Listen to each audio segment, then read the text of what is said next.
Paintball. It's a heck of a lot of fun. And recently I spent an entire day chasing around the woods with my son and some of his friends playing paintball wars. But how did this multi-billion-dollar business get started? Well, watch this and find out. Ho! In the beginning of paintball, before there was this, and all of the billion-dollar industry built around paintball, there was the Nell Spot marking pistol. I had one in the 1980s, and we used oil-based pellets and went out and shot each other, and it hurt like heck. But at the time, I had no idea this was going to be a billion-dollar industry, or I would have been smart enough to get in on it. But what I have today is I have Karen here with the original family that developed the paintball and the Nell Spot pistol. And Karen, tell me just a little bit about the story. How did this get started? What was it for? Well, my grandfather and great-uncle decided that they would like to develop some sort of a way to mark trees across a ravine because we were big in forestry paint. And so they developed the paintball to do that with. But it ended up being kind of expensive for the foresters to use, and so they started to try to develop it for people to mark animals with. And they put it in a veterinary magazine, and then some people saw it in the veterinary magazine and said, gee, wouldn't that be fun to shoot each other?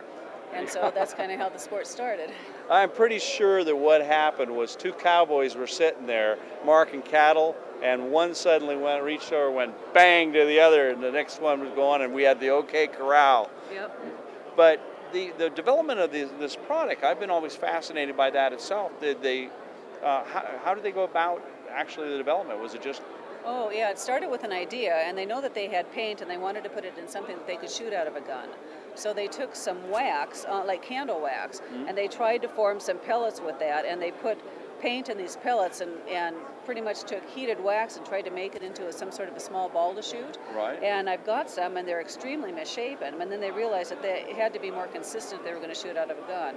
So they contracted with an outside company who was doing the soft gel encapsulation for cold medicines and things like that. Ah. And so we would ship our fill to that company. They would put it in the balls and send it back to us so we could ship it out. And that was paint at that time, actual paint. But now the paintballs don't actually include the paint. They are just more of a washable fill. Water, so I remember the day when you were shooting those oil-based pellets at each other, and they made a mess. Oh, yeah. They really hurt like heck, too. Yes, So did. they've gone and refined the whole thing.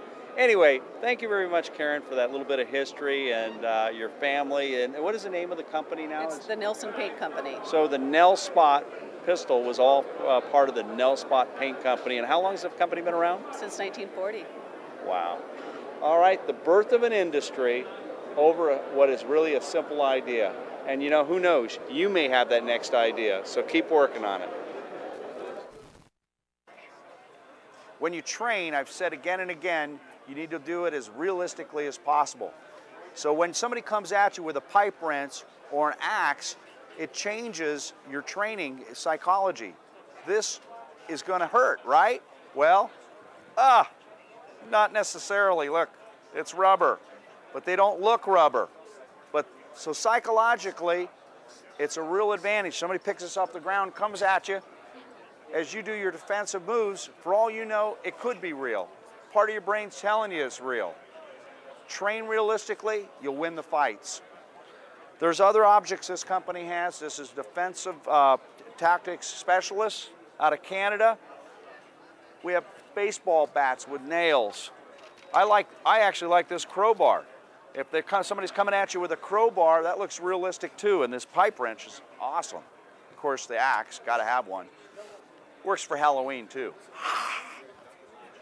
So train well, train realistically, and also have a training scenario where you don't have to be playing the hero. And if somebody comes at you with a knife, well, it should be not just a rubber knife, but if it's a shock knife, you don't want to get bit by that.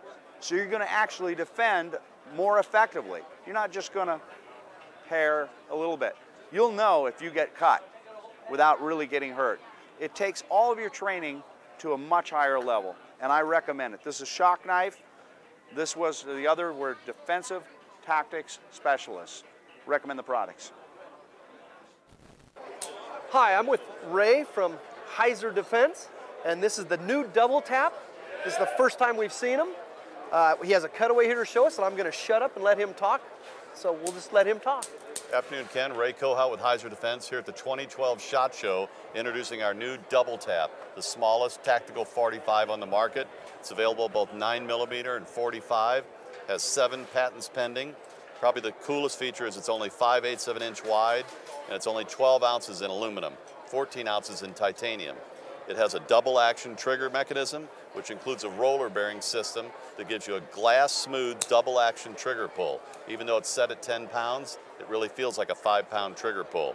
It carries 2 spare rounds in the butt on a stripper clip so that you can do a tactical reload. And it has a quick change, interchangeable barrel system with an M16 takedown pin so you can swap out barrels 9mm to 45. Manufactured totally in the United States, all machined, no polymers, no stampings, no castings, all American made at an aerospace facility. You're doing great. I mean, I just wanted to mention that I've played with these a couple different times now during the show, and they are glass smooth. They pull, and it feels like 5 pounds. I mean, you said 10, and I was going to say, yeah, are you sure? The roller bearing gives you that extra smooth feel, and we've spent a lot of engineering time on it. It's got a lot of new innovative stuff in it. He doesn't have the selector portion in this cutaway, and I don't know how close the cameraman can get in on it, but that's because it's top secret. They told me that earlier. So anyway, I would like you to show them how the shells come out of the grip. Absolutely. Basically, you shoot the gun, fire both rounds, kick it open, it will eject both shells out. Then you've got a trapdoor compartment with a speed loader for a tactical reload.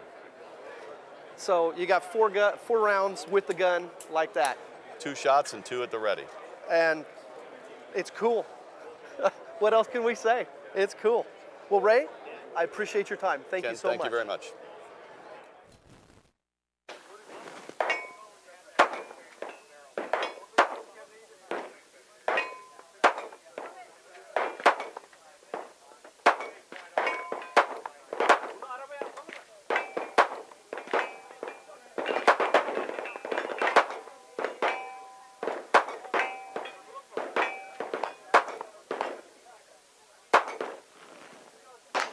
Okay, this is the SAR, S-A-R, K245.